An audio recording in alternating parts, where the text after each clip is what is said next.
ምሳሌ 11 እነኚህን ሁለት ቁጥሮች 3 አምስተኛ ሲቀነስ 1 አምስተኛ ይላል። ከ3 አምስተኛ ላይ 1 አምስተኛ መቀነስ ማለት መጀመሪያ ይሄው 1 አምስተኛን በሳጥን እንስራ። 1 አምስተኛ ማለት ምን ማለት ነው? 3 አምስተኛ ማለት ምን ማለት ነው የሚለውን እስቲ እንስራ። 1 አምስተኛ ማለት ይሄ ማለት ያው 3 ሲባዛ 1 አምስተኛ ነው አይደለ ሂሳቡ። ምክንያቱም 1/3ኛ ስንት ጊዜ 1 አምስተኛ ስንት ጊዜ 3 ጊዜ እያለ ነው። ስለዚህ ክፍልፋዩ 1 አምስተኛ ስለሆነ አንድን ድፍን የሆነ ነገር እኩል 5 ቦታ እንከፍላለን ማለት ነው። እኩል 5 ቦታ ከከፈልን በኋላ አሁን ይሄ አንድ ሙሉ ነገር እኩል 5 ቦታ ተከፈለ እያለ ነው አይደለ? ከዛ እቺ አንዷ ክፍል 1 አምስተኛ ነች። እያንዳንዱ ክፍል 1 አምስተኛ 1 አምስተኛ 1 አምስተኛ ነው ማለት ነው። ስለዚህ 3 አምስተኛ ማለት ይሄ ነው ማለት ነው አይደለ? እስቲ ምልክት ላደርግበት። አሁን ምልክት ሳደርግ ይሄ 3 አምስተኛ ይሆናል ማለት ነው። አያችሁ? አሁን ይሄ የተቀባው ክፍል 3 አምስተኛ ከአምስት ውስጥ 3 እጅ ቀብቻለሁ ማለት ነው አይደለ? ይሄ ማለት ከአምስት ውስጥ ስንት እጅ ቀባው? 3 እጅ ቀባው ማለት ነው። አሁን ከዚህ ላይ ስንት ቀንሱ ነው የሚለው? 1 አምስተኛውን ቀንሱ ማለት እያንዳንዷ ሳጥን 1 አምስተኛ ስለሆነች አንዱን ሳጥን ከላው ላይ ቀንሱ እያለን ነው ማለት ነው። አሁን አንዷን ሳጥን ከላው ላይ ስንቀንስ ይሄንን እንቀንስ ወይ በቀይ እናድርገው። የሚቀነሰውን በቀይ እናድርግ።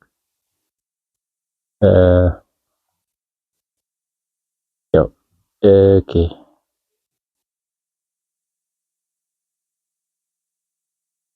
ያው ቀነስን ማለት ነው ከላው ላይ። አሁን ይሄ አረንጓዴ የሚመስለው ስንት ነው ያለው ማለት ነው? ይሄ 1 አምስተኛ ነው። ይሄ 1 አምስተኛ ስንት ነው ያለው? 2 ሲባዛ በ1 አምስተኛ ስንት ሆነ ማለት ነው? 2 አምስተኛ ይሆናል። ስለዚህ ይሄ በሞዴል ስናሳይ 2 አምስተኛ ይሆናል ማለት ነው። ስናቀናንስ ደግሞ እንዴት ነው የምንሰራው? በሂሳብ በቀጥታ በማስላት እዚህ ጋር ታህታቸው ከተመሳሰለ አንዱን እንወስዳለን ይላል አይደለ ህጉ። አንዱን እንወስዳለን ግዴታ አይደለም ግን እንደዛ የግድ አመሳስላችሁ አሁን ለእናንተ እንዲገባችሁ ቀስ ብሎ እንዲገባችሁ ነው እንጂ ግድ ማመሳሰል አይጠበቅባችሁ። ምክንያቱም ለምንድን ነው ታህቱን በምታመሳስሉበት ሰዓት ለምሳሌ እንደዚህ አይነት አሁን ታህት ማመሳሰል አይጠበቅባችሁም። እነኚህን ይሄንን ባታመሳስሉም ሌላ መንገድ አለው። ምክንያቱም ቁጥሩ ትልቅ እንዳይሆንባችሁ ያግዛችኋል ማለት ነው። አሁን ይሄ ለዚህ ስለሚካፈል በቃ 15ን ትወስዳላችሁ። 15ን ለ15 አካፍላችሁ 8 ከዛ ሲደመር 15 ለ5 3 ሲባዛ በ12 36 እንደዚህ እያላችሁ በቀላሉ መስራት ትችላላችሁ። ግን ይሄንን የግድ ለማመሳሰል አሁን ይሄ ስንት መሆን አለበት? 45 ነው አይደለም ማድረግ የሚጠበቅባችሁ። በጣም ትልቅ ቁጥር ይሆንባችኋል። ለማንኛውም ወደዚህ ስንመጣ አሁን ታህቱ ከተመሳሰለ 5 እንወስዳለን። እቺን 5 ደግሞ ለ5 በቃ ታህቱ ከተመሳሰለ ከላይ ለአሉ ማቀናነስ ነው የሚል ህግ ነው አይደል ያለው። ስለዚህ 3 ሲቀነስ 1 ስንት ሆነ ማለት ነው? 2 ከዛ አምስተኛ ማለት ነው። ይሄኛውን ደግሞ ስናይ ይሄም እንደዛ ነው። ይሄ ደግሞ ይሄንንም በሞዴላውን ስናሳይ ምንድነው የምናደርገው? 7/8ኛ ማለት 7 ሲባዛ 1/8ኛ። መጀመሪያ አንድ ሙሉ የሆነ ነገር 8 እኩል ቦታ እንከፍላለን። ከዛ በኋላ 7/8ኛውን እንቀባለን። እዚህ ጋር 1 2 3 4 5 6 7 ሆነ ማለት ነው። አሁን ይሄ ስንት ሆነ ማለት ነው? ውስጡ 8 1 2 3 4 5 6 7 8 ሆነ ማለት ነው። ስለዚህ 7/8ኛውን እንቀባለን። 7/8ኛውን እንቀባለን። ይሄው አንድ ብቻ ነው የምናስቀረው።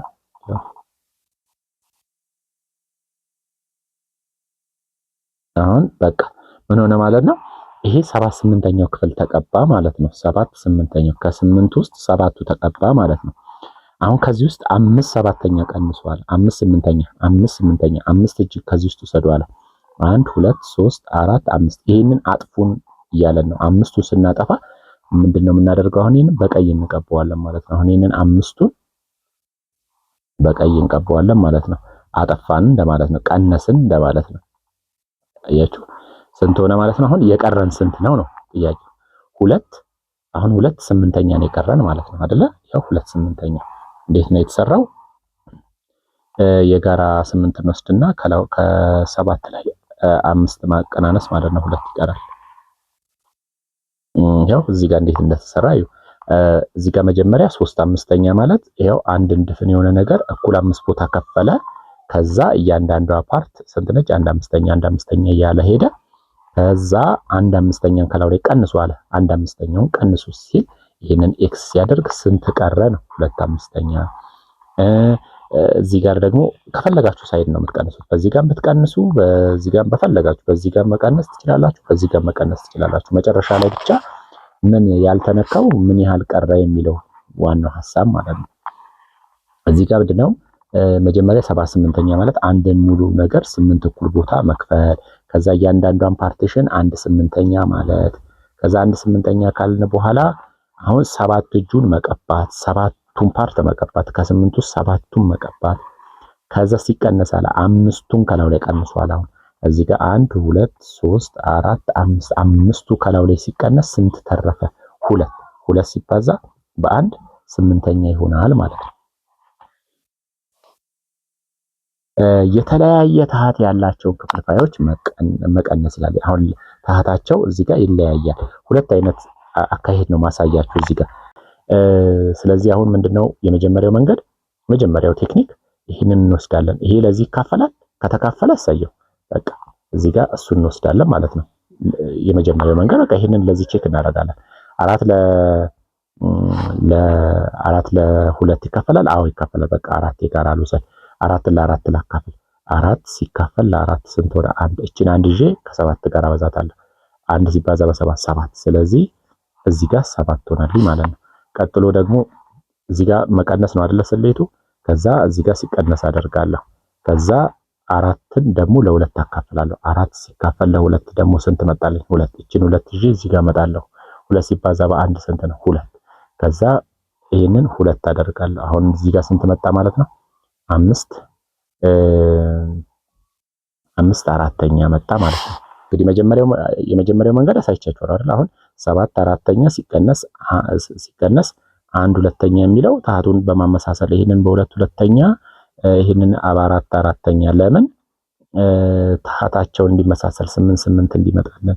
ከዛ 14 8ኛ ሲቀነስ 4 8ኛ ብለን ይሄ ሲቀናነስ ደግሞ 10 8ኛ ስለሚሆን ማለት ነው። ከዛ ሲቃለል ይሄ ግድ ተቃሎ ወደዚህ መምጣት አለበት። ለ2 ሲካፈል 5 4ኛ ይመጣል። ሶስተኛው መንገድ ደግሞ ላሳያችሁ። 7 4ኛ ሲቀነስ 1 2ኛ የሚለውን እንዴት ነው የምንሰራው? የ4 እና የ2ን ትጋብ እንፈልጋለን። ያው በኋላ ትማራላችሁ ይሄ ማለት እንደሆነ። ሐሳቡ ቀላል ስለሆነ ላሳያችሁ እችላለሁ። ትጋብ ማለት የ2 እና የ4 ትንሹ የጋራ ብዜትን እናያለን። ማለት የ2 ብዜቶች እነማን ናቸው? 2 4 6 8 10 አይደለ? 12 ከዛ 14 እያለ በቃ 2 2 2 2 እየጨመረ ነው የሚሄደው። የ2 ብዜቶች የ4 4 እየጨመረ ነው የሚሄደው። 4 4 4 4 4 4 እየጨመረ ነው የሚሄደው። አሁን እዚህ ጋር የጋራ ማንን አገኛችሁ? ሁለቱም ጋር ያለው ትንሹ ማን ነው?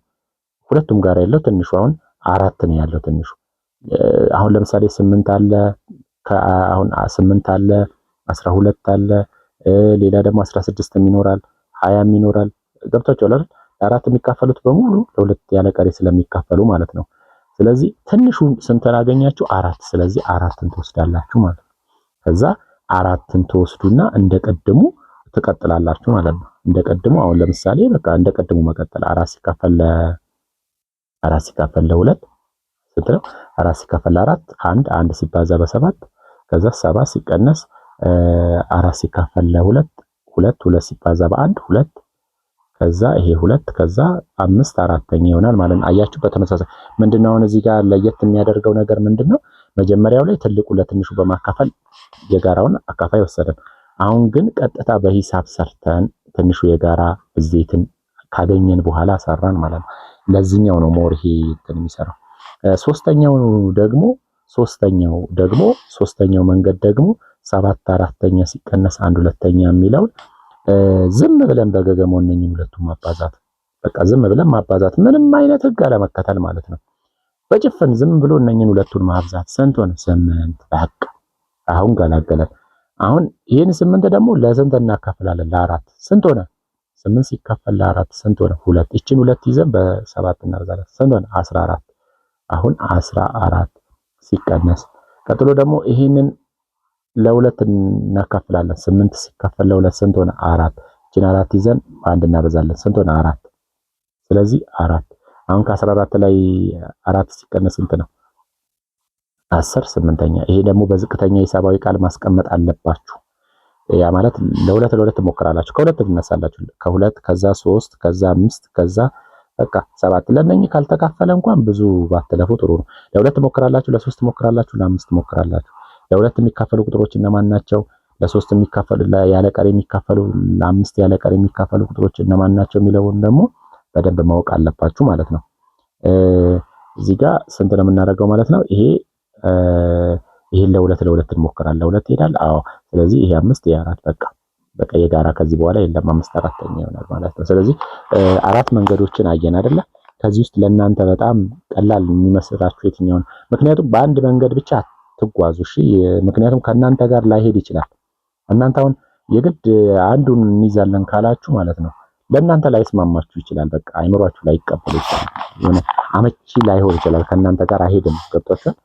ግን እናንተ ምንድነው የምታደርጉት? 4 5 መንገድ ትፈልጉና ታዩና ከዛ ከእናንተ ጋር ሞር የሚሄደው ለኔ በቃ ይሄ ይቀለኛል ቢያለፋም ያልፋ የሆነ በቃ ለኔ ብቻ ይቀለኛል ብላችሁ የምታስቡትን ነው መጠቀም ያለባችሁ እንጂ የግድ ቀላል መንገድ ስለሆነ ምናምን የሆነን የሚያሳስትም ቢሆን ምናምን መሄድ የለባችሁ። ለእናንተም የሚቀላችሁን አሁን እስቲ ይሄኛውን ይሄን ደግሞ ስናይ ምንድነው የምናደርገው?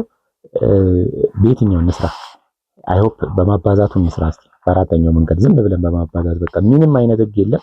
ማባዛት 3 ሲባዛ በ5 15 በቃ ምንም ሌላ ህግ ሳንጠቀም ከዛ ይሄን 3 አሁን 15 ሲካፈል ለ3 ስንት ሆነ? 5 5 ደግሞ ሲባዛ በ5 25 ያው 25። አሁን እዚህ ጋር ስሌቱ መቀነስ ስለሆነ እዚህ ጋር መቀነስ እናደርጋለን። ከዛ ይሄኛውን ለዚህ እናካፍላለን። 15 ደግሞ ሲካፈል ለ5 ስንት ሆነ? 3። እቺን 3 ይዘን በ4 እናበዛለን። 3 ሲባዛ በ4 12። ይሄው 12። አሁን ይሄ ሲቀናነስ ስንት ይሆናል? 13 አይደለ?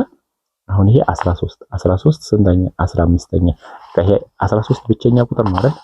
13 ብቸኛ ቁጥር ማለት ለአንድና ለራሱ ብቻ የሚካፈል ነው። ለምሳሌ 2 3 5 7 11 13 17 19 እነኚህ ብቸኛ ናቸው።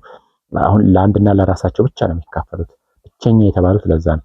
ሌላው ደግሞ የዚህ ተቃራኒ ተተንታኝ ይባላል። ለምሳሌ በመሃል የቀሩት ቁጥሮች 3 4 ብሎ 3 ብሎ 4 እዚህ ጋር 4 ከዛ 6 በመሃል የቀረው ማለት ነው። 8 9 ቀርቷል፣ 10 ቀርቷል፣ 12 ቀርቷል።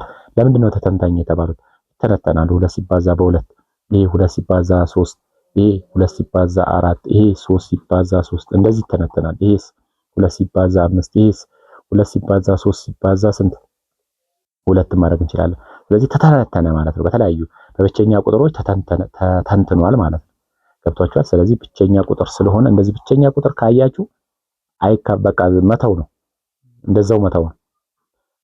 ስለዚህ ይሄን ይመስላል ማለት ነው። እናንተ የተመቻችሁን መንገድ አሁን ለምሳሌ ታሃቱን በማመሳሰል ብትሉ ይሄንን እቺን 15 ለማድረግ ሁለቱንም 15 15 ለማድረግ ከዛ ይሄን በ5 ይሄንንም በ5 አምስተኛ ይሄን ደግሞ በ3 ሶስተኛ ብላችሁ ይሄ 25 15ኛ ሲቀነስ 12 15ኛ ብላችሁ ተመሳሳይ መንገድ ነው የመጣችሁት። ሌላ ምንም የሄዳችሁት ነገር የለም ማለት ነው።